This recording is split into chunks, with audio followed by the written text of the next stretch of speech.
Welcome to Not Milk Never Milk. Subscribe if you're lactose intolerant. In this video, I will explain how to apply media queries in a website. Media queries are a powerful CSS feature that allows you to apply different styles to your web page based on the characteristics of the device viewing it. This means your website can look great on a wide range of devices, from small smartphones to large desktop monitors.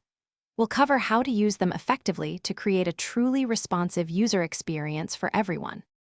To implement a media query, you'll use the @media rule directly within your CSS style sheet.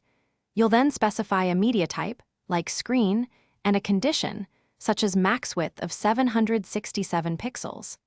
This tells the browser to apply certain styles only when the screen width is at or below that measurement.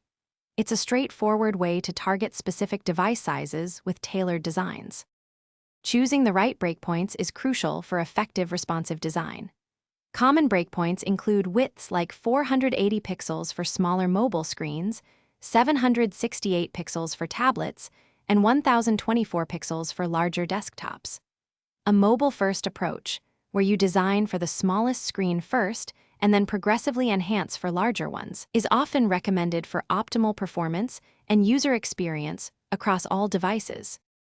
For more advanced control, you can combine multiple conditions within a single media query using logical operators like AND or NOT.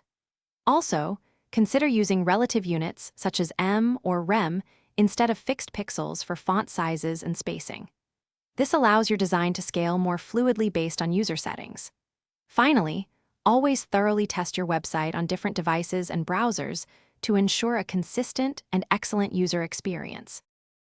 Thanks for watching. If this was helpful, leave a like and consider subscribing. See you next time.